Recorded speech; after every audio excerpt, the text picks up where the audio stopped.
I know. Y'all bow your heads with me. Let's open with a word of prayer this evening. Father God, we thank you for today. We thank you for all the people that are gathered here. We thank you for this wonderful church in which we have gathered to worship and to study your word. We ask, God, that you would be with us this evening, that you would keep our spirits humble and our minds open, that you would move among us, God, and edify your children, build us up so that we can go out into this world and lend our strength and our knowledge in service to others. In your name we pray. Amen. All right, so we are still in Deuteronomy, but we're going at a pretty good pace. I prepared 8 chapters this evening, but I really think that may not take that long. It just depends on y'all, as it normally does here, because a lot of these chapters, again, are things like reiterations, complete reiterations of laws that we have covered in depth prior to this, through Numbers and through Exodus here. So we'll look over it. If anybody wants a refresher of what we're talking about here, just say it. We'll talk about it a little bit and move on. So chapter 18. Chapter 18 talks about the inheritance of the Levites and how they do not receive their own large plots of land like the other tribes, and the offerings are what they're supposed to be living on. It talks about the abominations of the neighboring nations, child sacrifice, divination, necromancy. That's in verse 10. It said, "There shall not be found among you anyone that maketh his son or his daughter to pass through the fire, that uses divination, or an observer of times, or an enchanter, or a witch, or a charmer, or a consulter with familiar spirits, or a wizard, or a necromancer." And at the very end there, it talks about false prophets and how you will know a false prophet. Y'all want to take a guess on how you know a false prophet? Verse 21 says, "If thou say in thine heart, how shall we know the word which the Lord hath not spoken? When a prophet speaketh in the name of the Lord, if the thing follow not, nor come to pass, that is the thing which the Lord hath not spoken. But the prophet hath spoken it presumptuously. Thou shalt not be afraid of him." Easy enough. That's how you tell a false prophet. If they start talking about a whole bunch of stuff, God said, and then it never happens, you know they're a false prophet. Pretty easy litmus test there. Chapter 19. No questions? Seriously, that's as easy as some of these chapters are going to be here. Chapter 19 goes over the cities of sanctuary. How many times have we talked about the cities of sanctuary? A lot. Well, here, one more time. These are where a man can flee from angry relatives, from the, what did they call them? The seeker of blood. I can't remember what they called it. Whoever is seeking vengeance for what has happened to their relative there, even of accidental deaths when somebody is coming after you because you accidentally killed somebody. And they give the example previously in the Old Testament of if you're both chopping wood and the axe head flies off of your handle and hits somebody in the head and you've accidentally killed them. It's manslaughter.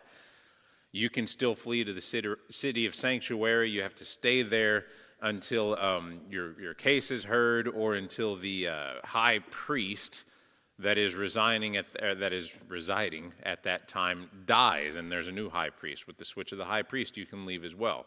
But they can't come and get you. The seeker of vengeance cannot get you in the city, and if they do, there's extreme penalties for that. The second half of chapter 19 talks about false witness against thy neighbor, and how you need at least 2 witnesses for any kind of real crime or accusation. And if the matter is investigated, and the accusation that you have made with your friend is found to be false, the witnesses are punished as severely as the accused would have been had they been found guilty. So it's not taken lightly at all. You can't do it with just one person. It has to be at least 2, and you don't dare lie about it, because if they investigate, if the judges and the elders of the city where you're at come down against you, then you're punished.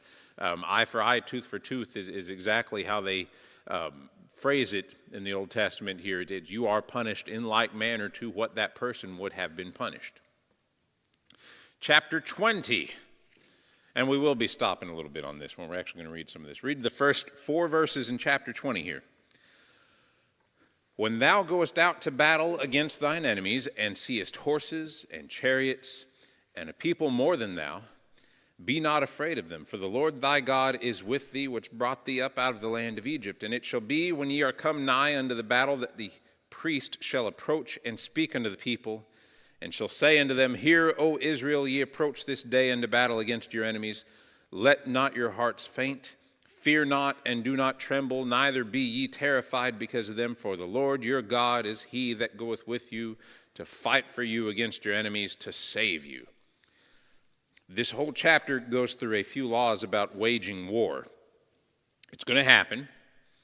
There's no avoiding it. You're going to be surrounded by nations that are not friendly with you. You might have some commerce, some relations there, but at your core, these are hostile nations to you. But God tells the people, when war is upon you, or when you have decided to seek it out for some reason, the same mighty God that brought you out of Egypt will be with you in that battle. So don't be afraid of whatever you see in the enemy's ranks, horses, chariots, giants. None of it can match God. You don't have to worry about them. And the priests here, and I love the visual it paints in my mind, where the priests come out and they are to remind the people of these things. They're to address the ranks at the battlefield there. I can't help but think of Braveheart. Everybody knows what I'm talking about? I am William Wallace, and I see an army of my people.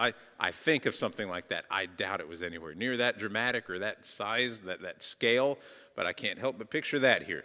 The priests go out and they address them and get their mind right before the fighting begins. Verses 5 through 8. And the officers shall speak unto the people, saying, What man is there that hath built a new house and hath not dedicated it?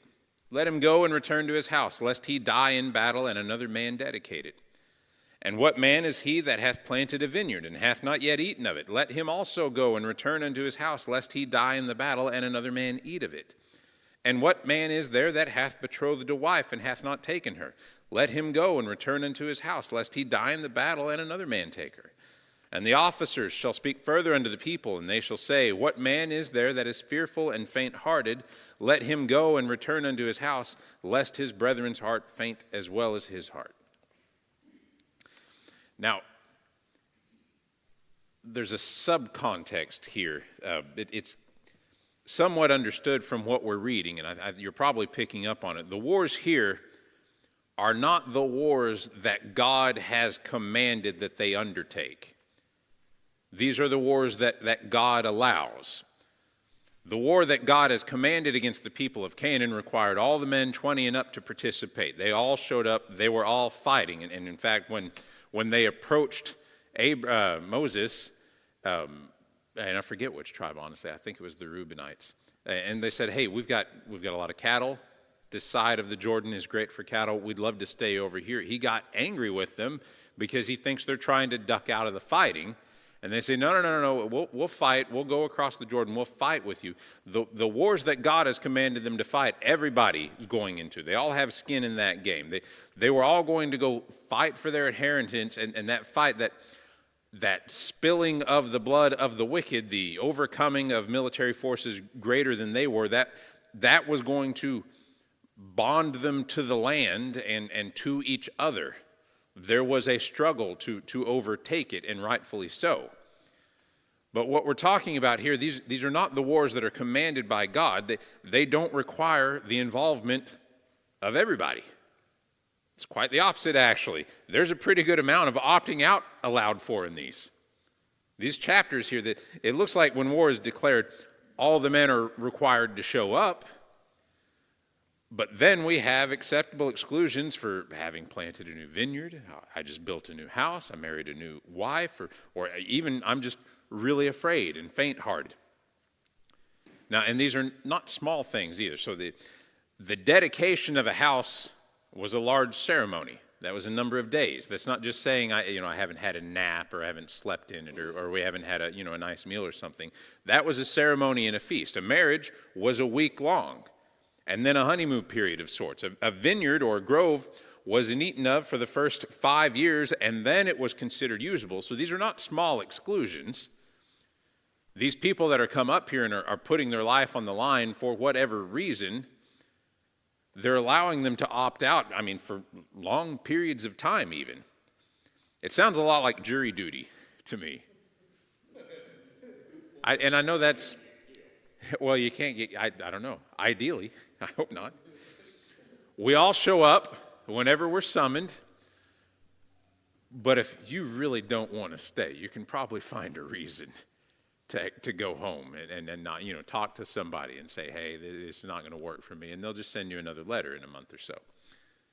It's not shameful, but it's also not the full realization of your civic duty here. Some people really like it. Some people would rather, be doing something else elsewhere there. But that's kind of the picture that this paints for me. These people are all being told to show up, to bring themselves, present themselves on the battlefield there, and then all of these exclusions there. And even the surprising one is the last one there. Even if they're faint-hearted, we don't even see that in the Old Testament recorded, except for in Jericho.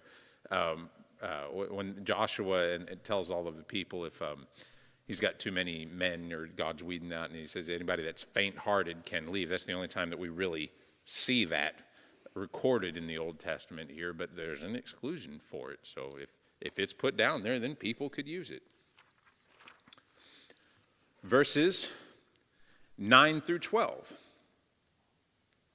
And it shall be, when the officers have made an end of speaking unto the people, that they shall make captains of the armies to lead the people. When thou comest nigh unto a city to fight against it, then proclaim peace unto it. And it shall be, if it make thee answer of peace and open unto thee, then it shall be that all the people that is found therein shall be tributaries unto thee, and they shall serve thee. And if it will make no peace with thee, but will make war against thee, then thou shalt besiege it. So before any fighting starts, officers are appointed and an offer of peace is made.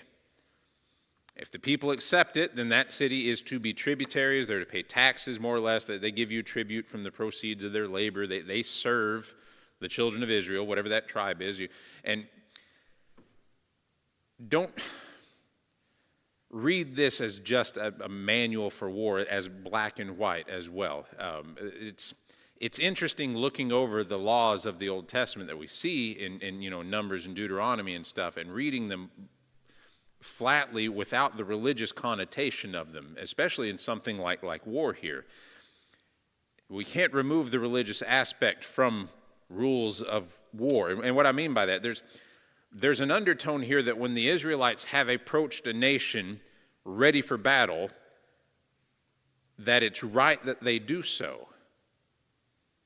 Do you see what I'm saying? There's an assumption of wickedness in that neighboring nation that they are approaching, or God would not be allowing the war at all. Now, it doesn't come flat out and say that, but I think that's a safe understanding to have of what we're looking at here. This is not just saying when you declare war on anybody, absolutely anybody, for any reason. It's saying that we know the nations around you are wicked. They've been handed over to you. God has driven out the people of Canaan from before you because the time for vengeance against them had finally come, and it was referred in, while they were in Egypt over 400 years, it said their time for God's judgment on them had not come. Now the time was ripe.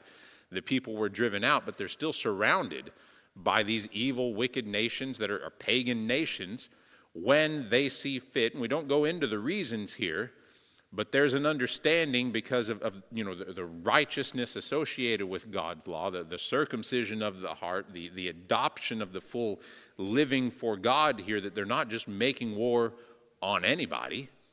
They're going out to these wicked nations when, for whatever reason, strategic, maybe they're encroaching on their land, maybe there have been some scuffles and fights. We've seen those in the Old Testament, or we haven't seen them yet, but there are some in the Old Testament where actually, we have seen some of that when Abraham was digging wells back and forth. There was some fighting over the wells and stuff. But regardless of the reason, though, God says when it gets to the point that you're going down to make war against these wicked people, again, reading between the lines there are rules. And God doesn't say just go flat out wipe them out. There's an offer of peace made first. The whole system begins to mirror somewhat the individual state of the sinner, at war with God, but at the same time not beyond God's grace. God would much rather have peace and obedience than punishment or death. And that's the offer that you see at the outset of something like this. There's a wicked nation out there at odds with God and God's people. When it gets down to the point of conflict, in God's grace, there's an offer of peace. Be subservient. Turn yourself over to the children of God, to actually doing something where you're contributing to them instead of staying in the fight against God here. And if they will not have it, they're not forced into it, but if they won't have it, there is condemnation. Verses 13 through 18. And when the Lord thy God hath delivered it into thine hands, thou shalt smite every male thereof with the edge of the sword. But the women and the little ones and the cattle and all that is in the city, even all the spoil thereof, shalt thou take unto thyself, and thou shalt eat the spoil of thine enemies, which is the Lord thy God hath given thee. Thus shalt thou do unto all the cities which are very far off from thee, which are not of the cities of these nations, but of the cities of these people which the Lord thy God doth give thee for an inheritance. Thou shalt save alive nothing that breatheth. But thou shalt utterly destroy them, namely the Hittites and the Amorites, the Canaanites and the Perizzites, the Hivites and the Jebusites, as the Lord thy God hath commanded thee, that they teach you not to do after all their abominations, which they have done unto their gods, so should ye sin against the Lord your God. When God delivers into your hands a nation that you have come to make war against, kill the males. Kill the heads of the households that had thus far driven their families into wickedness and into idolatry, that had done nothing to stave that off. Kill the males that were leading that society, but spare the women and the children and the animals. That's the rule for the nations far off on whom you have made war, but not the rule for the nations in Canaan that God has condemned. In his wisdom, God has declared those to be punished and smitten, to be wiped out. Don't let anything live when it's one of those people that's listed. They pose a direct threat to the purity of God's people, to this holiness that God is trying over and over and over to hammer into the dense heads of the Israelite people, leaving them alive to where they can, just as we have seen, start dragging people into their pagan practices. Leaving them alive is like a little bit of leaven. It leavens the whole lump. It's taint, and we can't have that. That cannot be allowed to get into and work its way into the children of Israel and multiply. He said not to kill the women. Yes. Why would he?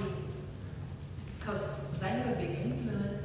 They have been an influence as well, but that's not the Hivites, Perizzites, the ones that were condemned, because then it says don't kill anybody, but it's the ones that you're making war off of far off. So it's a little different on the people there. They may not be as pagan or not, and we'll get into it in a little bit here, because it's, when you read that, how many of you that doesn't set well with you? Take the women, take the children, take the livestock. They're your servants.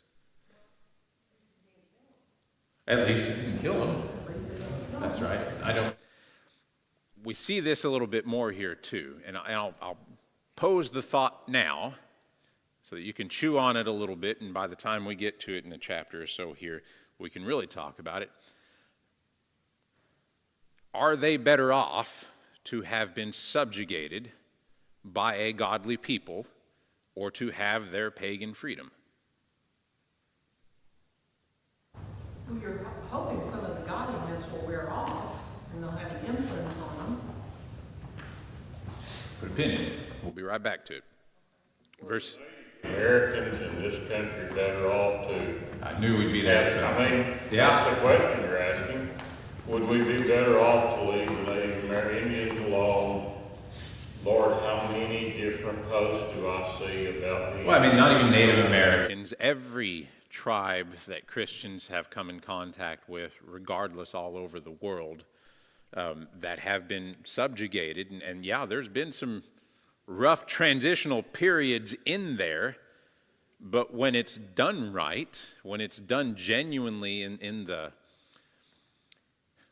efforts towards spreading the gospel and plucking someone from a lifestyle of wickedness, Are those people better off having changed, maybe gone through transitional pain, finding themselves now Christian, or having been left in their freedom and their way of life, respecting their culture and leaving them alone in their wickedness, honestly? Well, you could say the same thing about sinners today. They have their freedom to choose and everything, but are they better off? No. Well, that's what I want to touch on there is the American sensibilities that have been pounded into us since we've, been elementary school even. Do we have the truth or don't we? I mean, we do. We are made to feel bad for seeing the church move through the world, and I'm not saying the church has done it right all through history. Obviously it hasn't. Obviously it's been a little overzealous at some points there. But it's been in the name of a gospel. Now the people that fight against that would beat you over the head with that thought feel like it's an effective weapon because they do not respect the gospel, that they don't know the truth of Christianity or see it as truth at all. To them, freedom is their absolute truth, their own liberty to decide. Their self-will, the selfishness, really. That is what stands against God since the beginning. That's more what they would worship there. So don't be reluctant to take a stand on something like that. When you have people in your life that seem to be enjoying themselves off in their own sin, you have the truth. And getting them to the point of acknowledging that truth, seeing salvation, it may hurt. It may very well hurt them. And they may look back on it and say, boy, that was rough. But do you have the truth or don't you? Now, and then the Native American one, that's obviously that's the one that we go to, that and slavery. And, I'm almost reluctant to say this while we're live streaming here. No, we might, I don't know. The numbers have been dwindling on the live stream a little bit, but we might get emails about something like that. But I would say whatever man has endured on this earth, if it culminates in him knowing Christ, him having access to the gospel, him being saved, then it is worth it. And I know it's hard to look at that and say it in the time that it's actually happening there, but if ultimately your ancestors, and there may be Native American, there may be African heritage spread throughout the congregation here, whatever your ancestors have gone through, if it culminated in you being born in a nation where the gospel is freely preached, or you being born in a nation where you're on your own tribal land, still nomadically living, or still back on another continent, living, again, somewhat nomadically, but not quite as developed as a Christian nation, is it worth it? Yes, it's worth it. Christianity is worth it to have it to these people. And don't make people feel like you're evil or that you want evil on all of these oppressed people. The world, the media does a very good job of breaking everybody in the world down into the oppressed and the oppressor. Well, it's not like that. Christianity, even when it causes you to set aside your sin, your wickedness, your free will, is worth it. It's absolutely worth it. Verses 19 and 20, that's where we are. And y'all keep thinking on that, because we're going to hit it again in a little bit here. It's coming up. Verses 19 and 20. When thou shalt besiege a city a long time, and making war against it to take it, thou shalt not destroy the trees thereof by forcing an axe against them, for thou mayest eat of them. And thou shalt not cut them down, for the tree of the field is man's life, to employ them in the siege.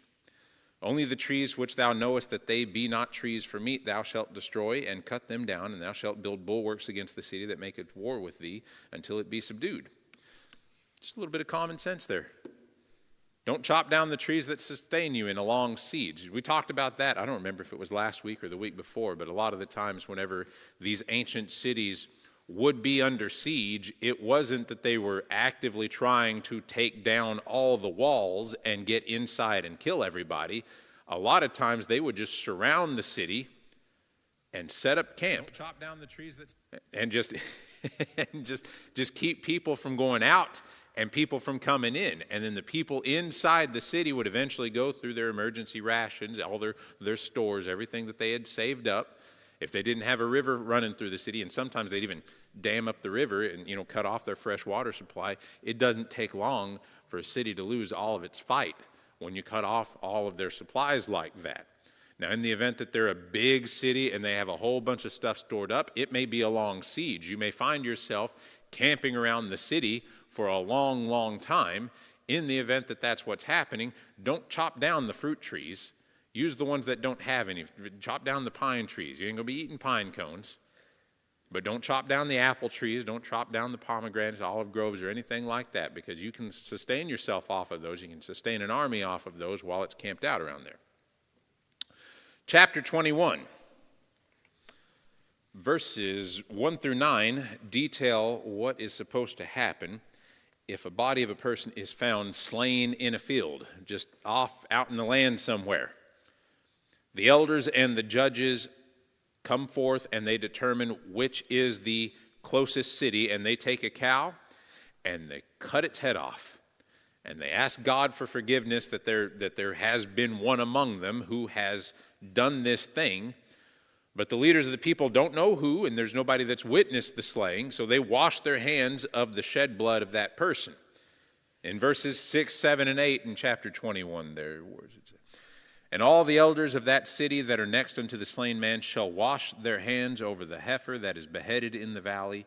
And they shall answer and say, Our hands have not shed this blood, neither have our eyes seen it. Be merciful, O Lord, unto thy people Israel, whom thou hast redeemed, and lay not innocent blood unto thy people of Israel's charge, and the blood shall be forgiven them. So that's where that comes from. You ever hear the phrase, I'm washing my hands of it?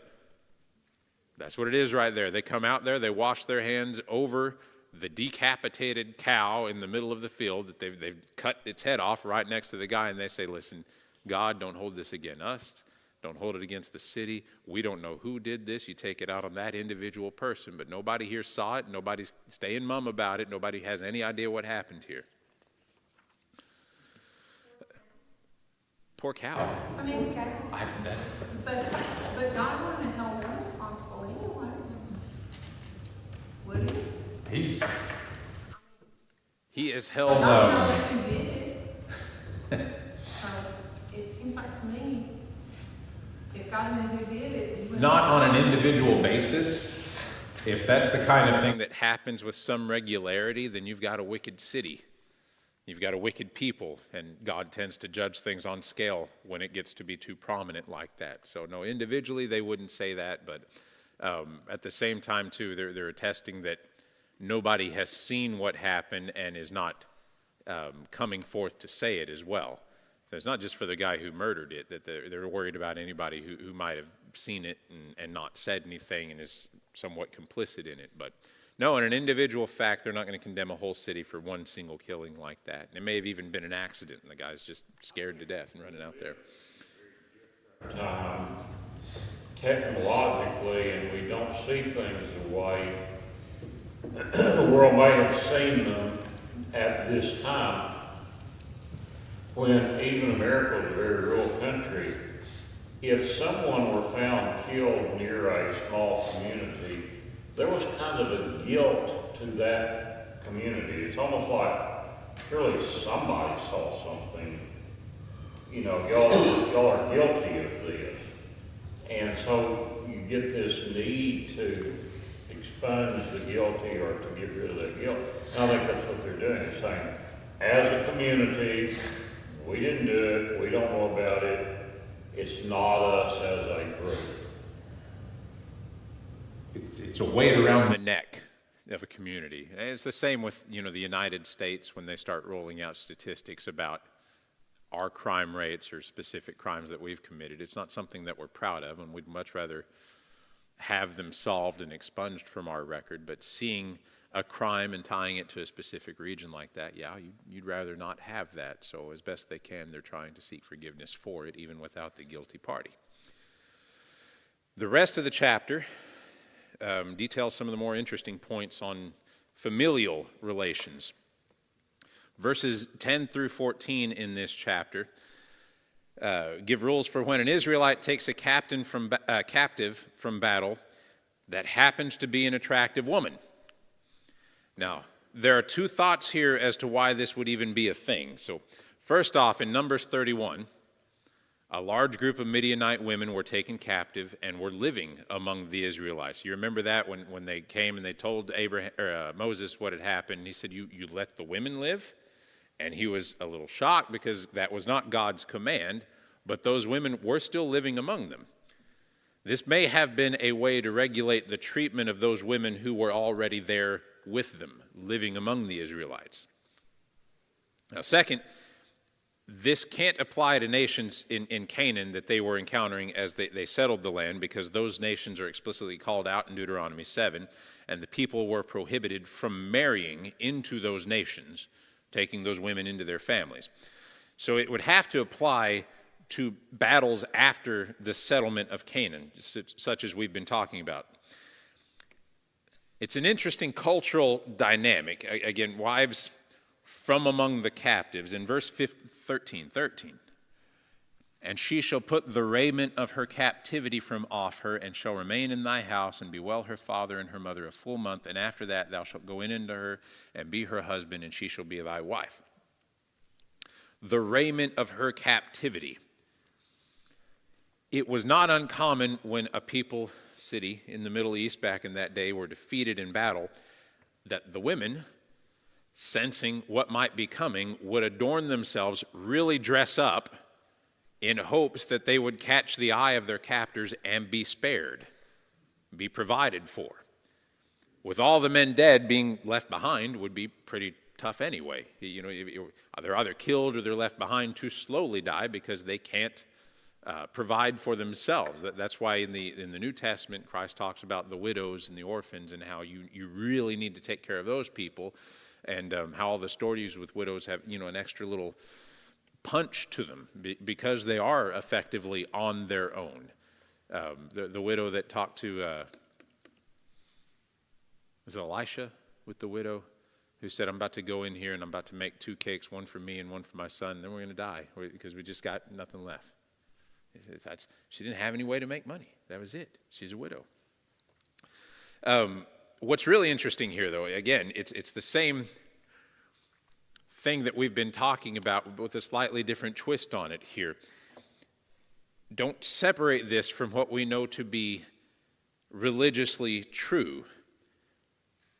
Their ability to choose their own husband, to live life in their own way, is not better than being taken into the nation of the chosen people of God. And again, that thought doesn't set great with us. These Israelites have just come in. They've wiped out all of the town. Then there's a pretty girl over here, and they've decided that we're going to take her, make a wife out of her. It's easy for us to say and pity that woman and say, oh, no, that's so unfair. She would have had such a wonderful life if this had not happened. Would she? In this pagan land? Maybe she marries a really handsome pagan husband. Maybe they have 3 kids and they only sacrifice 2 of them, so they got one really nice kid. Is that really a better life? Spending the rest of her life with her handsome husband that she chose herself, and they went through a wonderful courting ritual, and they really are in love, and they deeply care for each other, and they worship Moloch, and then eventually they're dead and condemned to hell. And again, I know the American sensibilities we have is that their freedom should not be infringed in any way, but the Israelites have come in and have made a wife out of this woman who otherwise would have been left to pagan idolatry. Yes, she is better off. And I know it sounds a little callous to say that, but don't let that interfere with what you know to be true. We have the truth, don't we? They have the true God, right?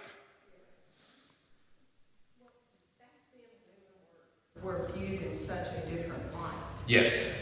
And they were viewed as more as property. And these women kind of knew what was coming, or they wouldn't have been dressing up, and trying to catch the eyes of their captives and stuff like that. So, I mean, it was a totally different mindset back then. And these women knew the score. They knew what was coming and the game that was going to be played and everything like that. But And, 2,000 years is a whole bunch of, a large cultural gap oh yeah. for us to read this and really enter the mindset of somebody in that situation there, especially because of what we have hammered into our own American independent manifest destiny kind of self-sufficient sensibilities here. But separate yourself from that and look at this as the children of God took a woman from among a pagan tribe into the nation of God's chosen people. That's not a bad thing. When you separate it from everything that's been hammered into your head from all of the public school system over years and years and years, that's not a bad thing. That's not something we should read this and feel guilty about, or like shy away from it while we're doing our own Bible studies or talking to people in the workplace there. If they bring it up like this is the gotcha, this is the smoking gun. You Christians hate women. You Christians hate freedom, and y'all want nothing but to make women subservient and to kill and torture and rape and capture and do everything else. No, not really. Not at all. This woman was, I say this woman, these women, these obscure women to whom this might have possibly happened were taken. Beautiful, well, I don't know if it's... I don't know. Depends on how long you've been waging war. I mean, they may look better and better every day. But subjective. That's a rough joke to make. I apologize. Verses 12 and 13 say the victors can take the women captive as their wives, but after the fact, they're to be treated as legitimate wives. There's not a second tier of wife for one that is taken into captivity from a warring nation. They change their clothes, they take off the raiment of their captivity, they shave their head, they clip their nails, they give them a month of mourning for their family before taking them to being their wife. But if things don't work out, they could let them go free, but they were not to sell them. They... Say anything about she can go free if she wants to. No. Oh, you go.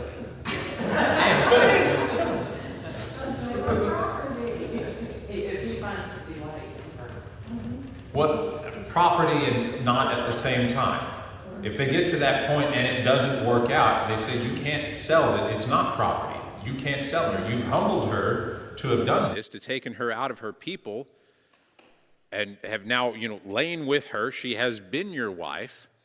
You can't sell her after that. You can let her go. You can let her enjoy her freedom. Maybe she sticks around with the children of Israel. Maybe she leaves, but you're not going to sell her. You didn't take her as a slave from her people. You took her to be a wife.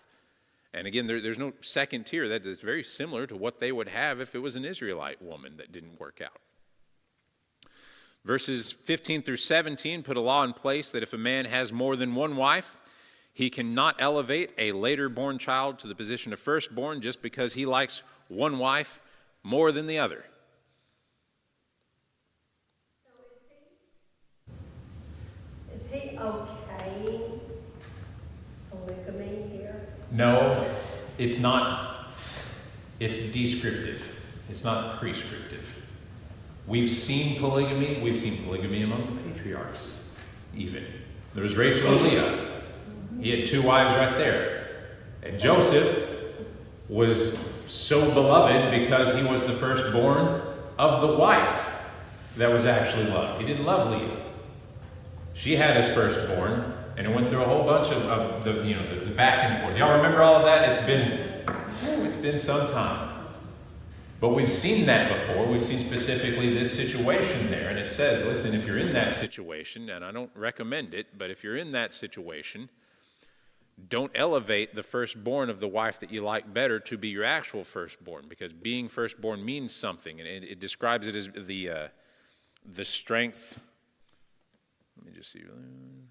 If a man have two wives, one beloved and another hated, and they have borne him children, both the beloved and the hated, And if the firstborn son be hers that was hated, then it shall be when he maketh his sons to inherit that which he hath, that he may not make the son of the beloved firstborn before the son of the hated, which is indeed the firstborn. But he shall acknowledge the son of the hated for the firstborn by giving him a double portion of all that he hath, for he is the beginning of his strength. The right of the firstborn is his. God says there's a special place for the firstborn in your life, regardless of your relationship with the mother, or if you have more than one baby mama in your life. Well, that's essentially what he's saying. It's a little, but you don't take away the rights of the firstborn just because of the drama between you and your different wives. And again, it's not saying do it. It's saying if you find yourself in that place, then that's what you're supposed to do. The Bible never talks well of divorce, but it does give laws and rules to follow. If you find yourself in a marriage in which you may not like, you stick with it. Now, if that happens to be polygamy in this case, it doesn't say set aside your many wives. It says don't marry many wives, don't multiply unto yourself wife. We covered that one in the last one when we were talking about kings. It says he shall not multiply unto himself wives, and multiply unto himself horses, multiply unto himself coin. Solomon did all of that essentially, but that wasn't what was prescribed for him. But it never at any point says, take your wife and divorce her. There's always a way around it as far as the Bible is concerned here. So while it's not saying marry more than one wife, it's saying if you have done that, because God knows it's out there, and y'all have probably been doing that for some time now, and you may have picked it up from Egypt or even before that, because even Father Abraham had more than one wife. If you find yourself in that, instead of setting one aside because you hate her and writing her a writ of divorcement or something like that, these are the rules that you're supposed to follow. And yes, it does. It talks about divorce and the rules about divorce in the New Testament, but even in that, Paul is saying with it, or Jesus is saying, whether you people have laws about divorce because you're so hard-headed that you won't work things out. And if you're so stubborn that you're absolutely set on doing it, then that's why we have these laws that were given by God about divorce. It's never prescriptive, though. It's just descriptive. If you find yourself in that situation, these are what you should be doing on there, but the Bible never comes down and says this is the solution to that problem. It says if you're so bullheaded that you're going into that as the solution, then you need to follow these rules. Verses 18 through 23 talk about what is to happen when parents have a son that is stubborn, rebellious, on his phone, sluggard. I'm just kidding, man. A drunkard, just a total dud. When you have a kid, and I say kid, it's not really a kid, it's a son.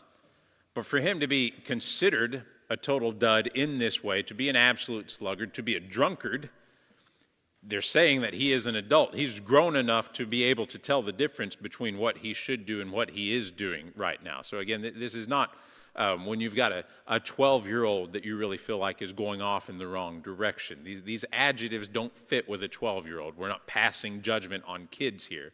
But when you have a son that's grown and just isn't with the program, that may even be a too soft a way of putting it, who is actively rebelling against God's ways in your household and causing the peace of your house to be disrupted, causing the word of God to be hampered within your own house, then guess what? You can take him to the elders, tell him what's going on, and he is to be stoned to death. Yeah, not halfway. Stoned to death. It sounds extreme, but the words used to describe the son, again, they connote that he's mostly grown. He's an adult who has settled into a wicked lifestyle, who does more to spread sin than to contribute to the holiness of God's people.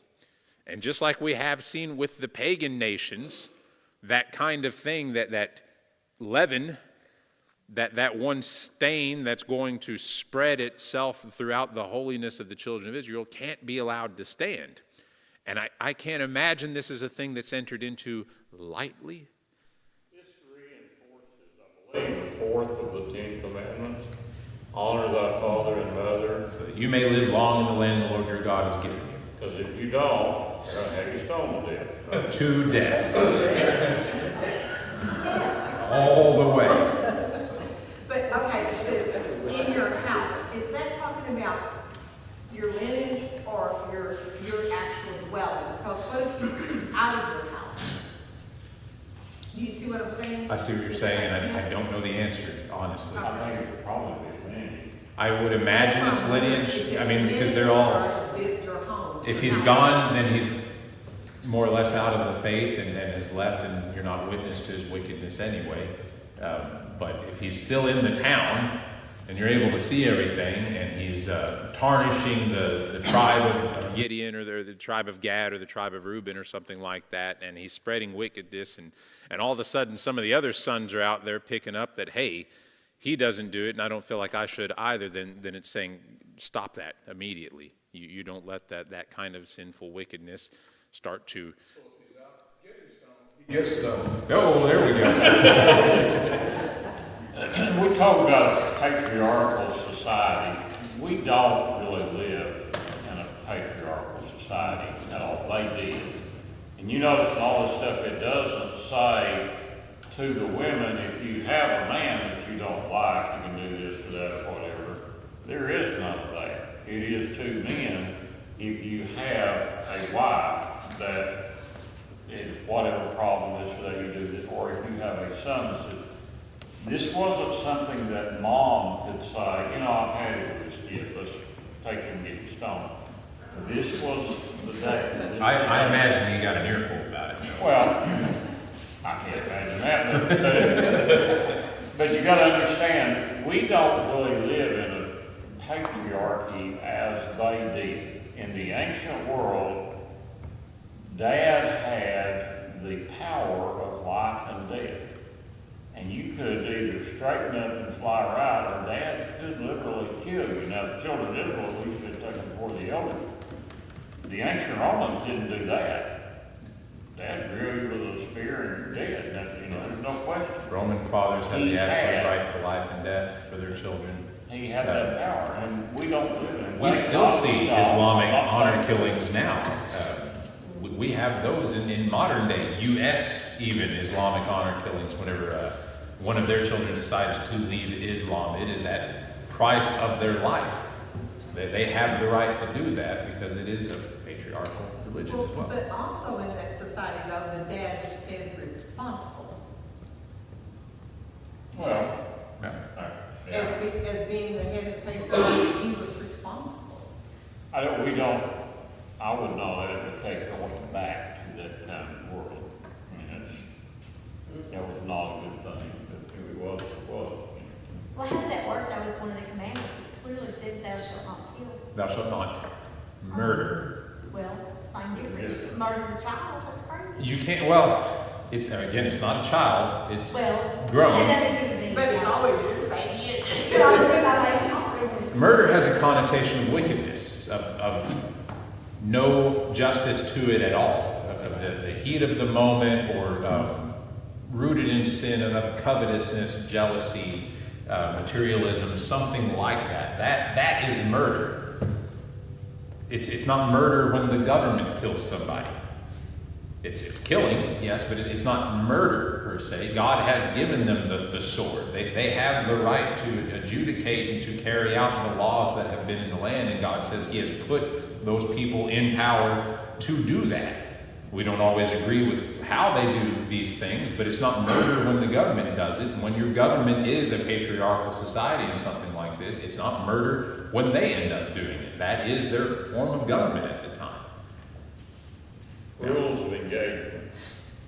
There were rules set down that if you kill someone under these circumstances, it's not murder.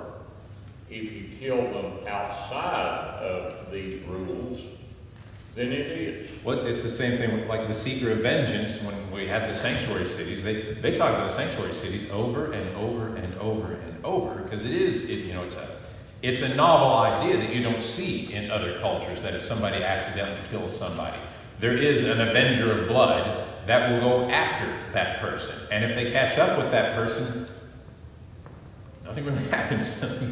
They get their justice. It may be right, it may be wrong, but they all understand the dynamic there. And if that person makes it to the sanctuary city, then the seeker of justice, the avenger of blood, cannot do anything to that person, and all of the facts can come out, and you can have an elder, you can have a judge to look over everything, or The high priest dies there. Even back then, there were rules about that kind of thing. There were times when killing was not smiled on, but understood at the same time, just because culturally that's where they were with some things. Which, again, not perfect, but God's heading them towards perfect, pushing them in that direction. It's not all about, he's not saying that where you are is where we need to be. He's saying this is where you are, and we're moving you towards this. Again, he pulled them out of 400 years of Egyptian slavery and the pantheon of Egyptian gods, and now he's hammering into their heads what it means to be set apart, to be holy. And it takes a lot of laws to do that, and some of these laws aren't even practical. It's easy to put down a law that says, don't kill.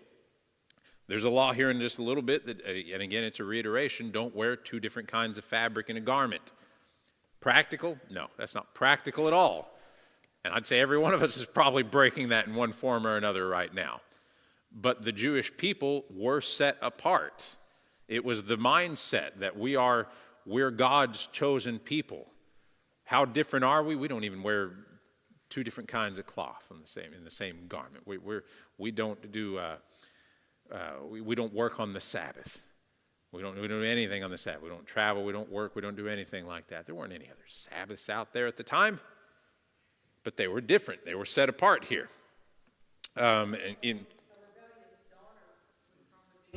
Killed too. It depends on, yes, and we talked about, I think last time it talked about harlotry and prostitution, how that's punishable by death. So that will not be in the children of Israel, prostitution. So if it takes a form like that, or promiscuity in general, then yeah.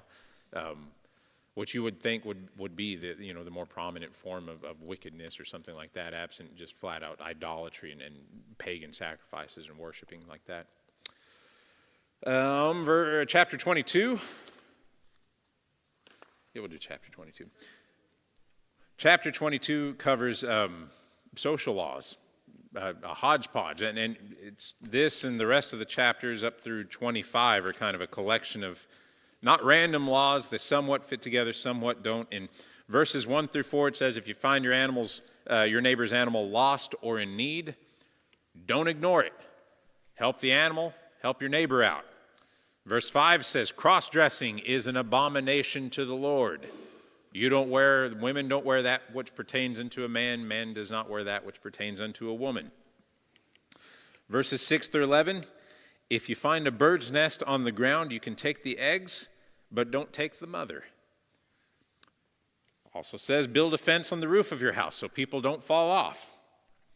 Don't plow with an ox and a donkey yoked together, or wear clothing of different fabrics. So fringes on the hem of your garment. These seem like small things, but this shows that God is in the small things of their lives. He's actually requiring that they build a fence on top of their house.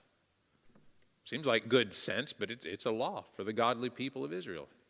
He said, hey, take care of each other like this. There's no compartmentalizing the influence of God in your life, or if there is, there shouldn't be. There should be the influence of God in every aspect of what you do and the way you live your life.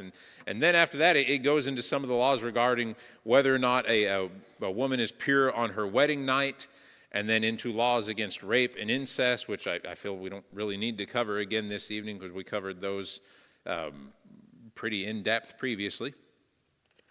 Verses 23, 24, and 25, chapters 23, 24, and 25. Another compilation of laws here, verses 1 through 9 in chapter 23, describes some of those that are prohibited from the congregation, from the children of Israel. Children born of adultery, Ammonites, Moabites, etc. It talks about general uncleanness and what to do when you go to the bathroom, and says that if a Canaanite slave escapes and makes his way into your camp, you don't have to take him back to his master. No, this is where it was. There is to be no prostitution among Israel, no sodomy, no usury, and when you take a vow, it has to be taken seriously and performed. So again, a bit of a hodgepodge there, but that's what I was thinking of. There is to be no prostitution in the nation of Israel. It says it here, not previously. Chapter 24, first 5 verses talk about the ins and outs of divorce. They talk about kidnapping other Israelites with the intent to sell them into slavery and how you absolutely don't do that. Verses 8 and 9 are a quick call out to be careful of leprosy, and it really is just that. It's like lepers. Be careful. They're out there. Then the rest of the chapter talks about dealing fairly in commerce, not mistreating the poor, how to handle collateral, things that you've taken in exchange for somebody's vow for a pledge of service there. Chapter 25, verses 1 through 3 says, when the judges discern an argument between two men and deem that one is to be beaten, it's no more than 40 lashes. Verse 4 says, don't muzzle the ox when he treadeth out the corn. It's a law that's meant to teach humility, love for beasts of burdens, but do y'all recognize that one? That's quoted in the New Testament. When Paul is writing his letter to the Corinthians and he's talking about a preacher's right to receive funds, to receive offerings, to receive his sustenance and his living from those that he's preaching to, he quotes that verse. He says, don't muzzle the ox while it's treading out the corn. Don't cover my mouth while I'm doing this work for you. It's up to you to sustain me. I've got no other way to do it. Verses 5 through 10 talk about a man dying and his brother's responsibility to take his wife and raise up his family if the man died with no children. Again, this one seems odd to us, but the ultimate point of the law is the preservation of the families of the tribes of Israel, the preservation of the lines of God's chosen people. And it talks, too, about how if the brother of that widow just absolutely refuses to do it, there's a ceremony where you take off his shoe and you call him a name, and it's out there. But this is a cultural law. God did a good job of maintaining the tribes of Israel while they wandered through the wilderness. 40 years of wandering through the wilderness, and their numbers stayed relatively the same. It switched from back and forth between the different tribes, but God did a good job, a very good job of sustaining them in a very inhospitable place. And now that they're in the land of Canaan, or they are to be in the land of Canaan, he's not looking for their numbers to dwindle. God's got a promise to keep, and he wants them to be as numerous as the sands of the beach and the stars in the sky, so he's going to make them a prominent force in the land there.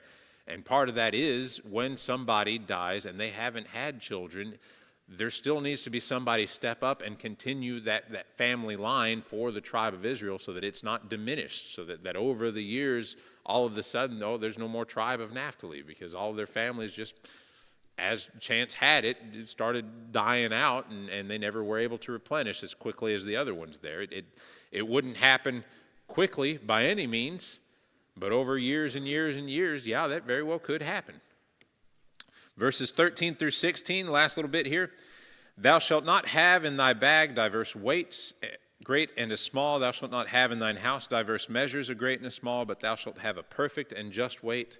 A perfect and just measure shalt thou have, that thy days may be lengthened in the land which the Lord thy God giveth thee. For all that do such things and all that do unrighteously are an abomination unto the Lord thy God. Now, I point this section out because it's an interesting lesson. Diverse weights means you don't have two sets of weights in your house so that when you're measuring something out on your scale, when you're trading with somebody and you say, hey, I'll give you this much, meat for 40 pounds, and you get out the weights that are a little more favorable to you, so you're not giving him that, a whole bunch of meat there, but he's still giving you the amount that you quoted there. Don't have different kinds of weights in your house back and forth, one heavier and one lighter, so that you can always make the transaction come out in your favor. Be just in your dealings. Be fair in your commerce, because verse 16 says, for all that do such things and all that do unrighteously are an abomination unto the Lord thy God. You might think it's no big deal shaving off your time card, stealing the hotel towels, little acts of unrighteousness, things you may never see punishment for in this world, little things that you do that nobody is ever really wiser about. But God says that the people who let these little things seep into their lives, however benign they might seem, they can have a devastating effect on your relationship with God. Verse 16 again, for all that do such things and all that do unrighteously are an abomination unto the Lord thy God. That's strong language. And all it's talking about is somebody using a little heavier or a little lighter weights whenever they're trading with somebody else. Shrinkflation. Cereal is about 2/3 of what used to be there. Yeah, I know. Well, Post is an abomination unto the Lord. This is what it is. General Mills, abomination unto the Lord for not dealing fairly with all these things. But again, It all goes to the thought, the little things in your life matter. Righteousness is not compartmentalized to the big acts in your life. It's the little things even, as far down as you just trading something with somebody. You see cars on Facebook all the time, or little ads there. There's one country song about a guy who goes to a woman's garage and she's got an old Corvette in there and he wants to pay her some money and she's like, I don't know, I'll give it to you for this. It's wrong to take advantage of people because of their lack of information. It's wrong to go back and forth in commerce and not deal fairly with people. And all who do such wicked acts, which again don't seem like a lot, and there's not a whole lot of harm being done, but the thought of letting something like that go in your life, that can have a horrible, detrimental, condemning effect on you. Get away with lead to bigger things. They do. If you get in that mindset of not seeing punishment over and over and over, and then thinking That you'll get away with it at some point. I read a statistic, and don't hold me to this either, because it was on the internet. But they said the average DUI arrest has driven drunk at least 60 times prior to being arrested. And I mean, they get to the point where they get by with it over and over and over, and then they start to think, well, there's really no consequence for this kind of behavior until it, finally catches up with them, in a big way like that. But it starts with just one little misstep over and over and over, and the thought that there's no punishment in this life for doing this kind of thing there. But the opposite is also true. If you do the right thing, it will pay off. When I was a boy, there was a man who bought cattle in our community, and a long way to sell them. He'd come along with a truck, and he'd load up, if he had 4 or 5 calves or whatever, he'd load them up, and he'd go around to everybody, and he'd take them all to the sale barn and sell them. And so he'd buy them off of them. And I can remember him coming back and saying, I owe you some more money. Those calves I bought from you brought more than I thought they would. And he'd give you more money. You think we would do business with anybody else? I mean, you develop the trust. So it actually works if you do the right thing with people and you are honest with them, they'll know, and that reputation will build. I'll say it that way.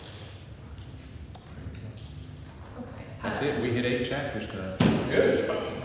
Remember Jones and Rossi?